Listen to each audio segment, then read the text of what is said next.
Olá, meus chuchuzinhos, tudo bem com vocês?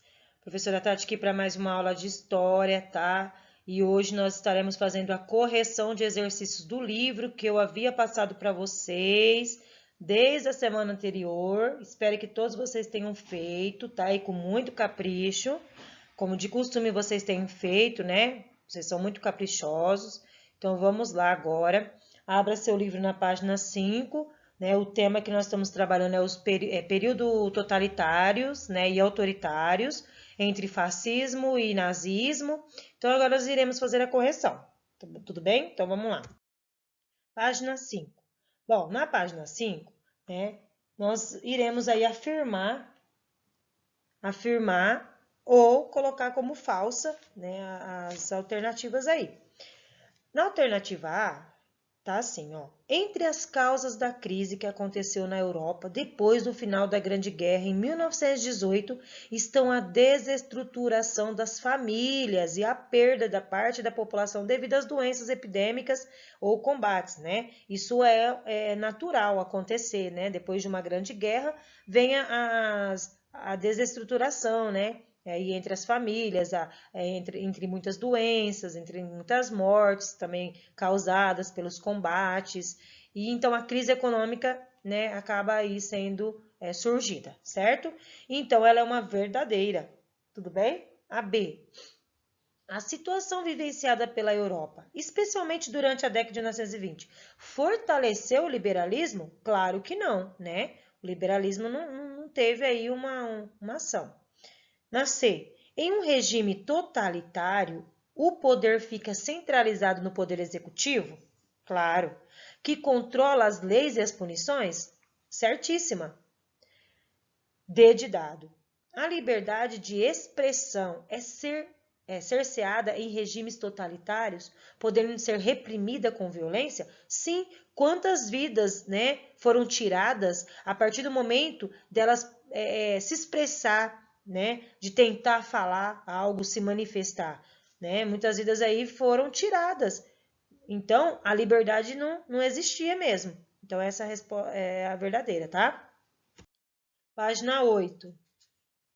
Para compreender o contexto da organização do fascismo italiano, o fascismo surgiu na Itália, vocês sabem disso, já expliquei na aula anterior.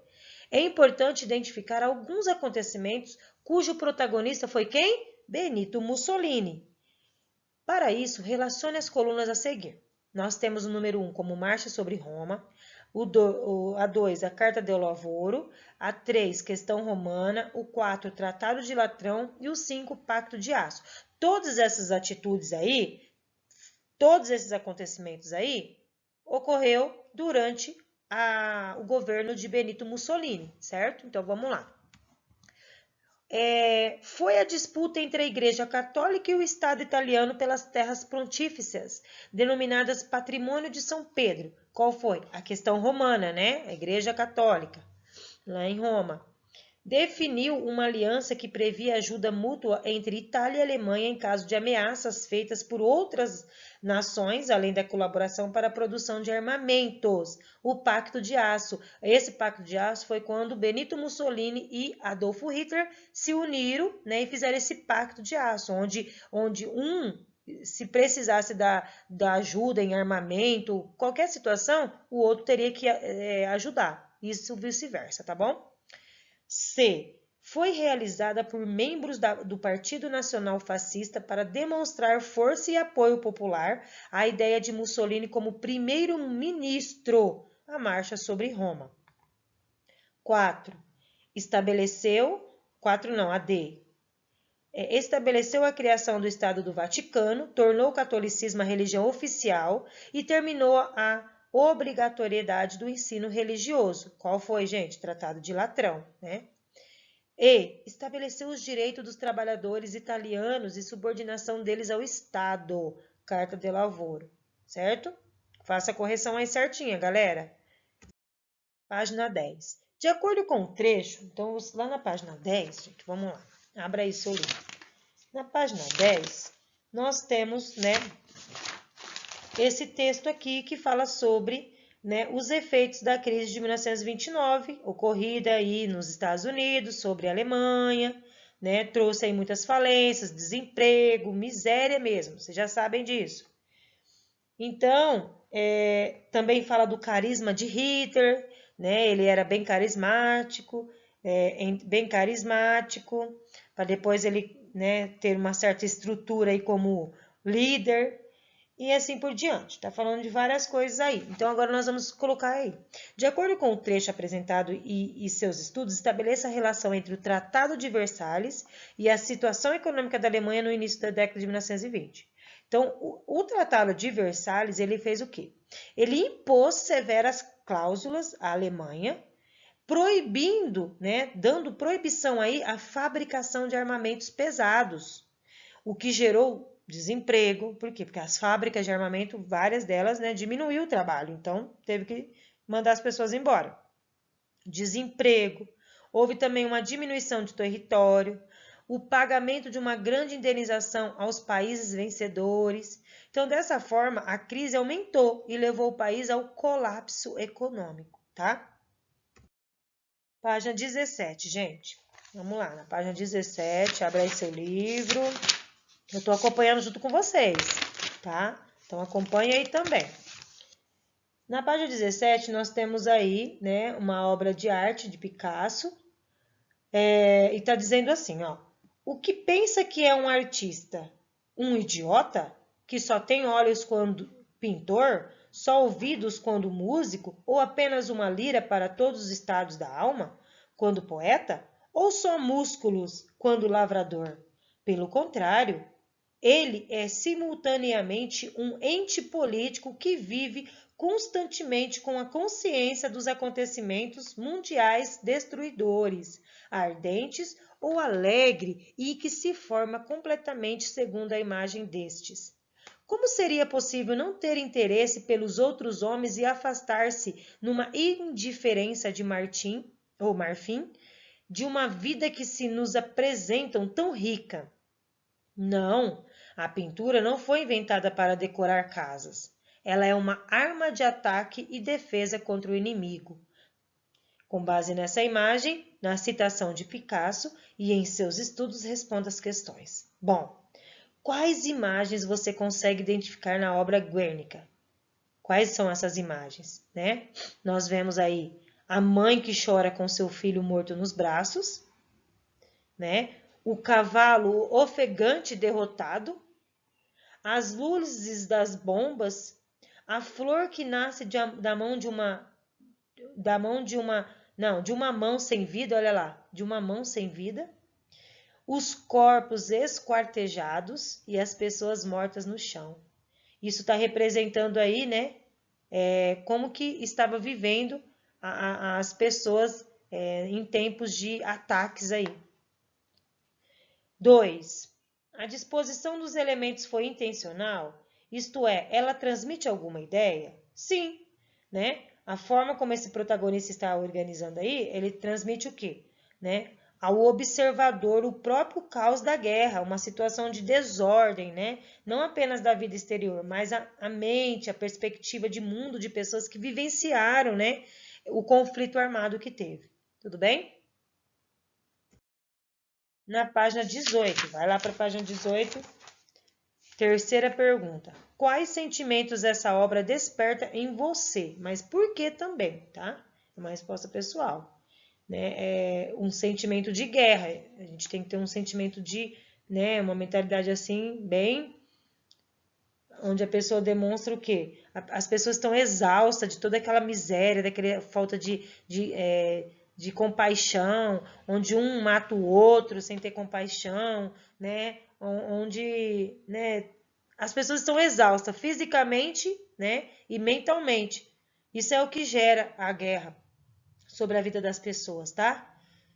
Então, coloquem isso daí. Na quarta pergunta.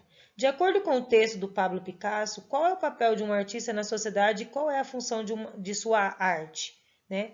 O artista ele é visto aí como um engajador na sociedade que utiliza sua arte para retratar, para denunciar e registrar a época em que vivemos. Tá?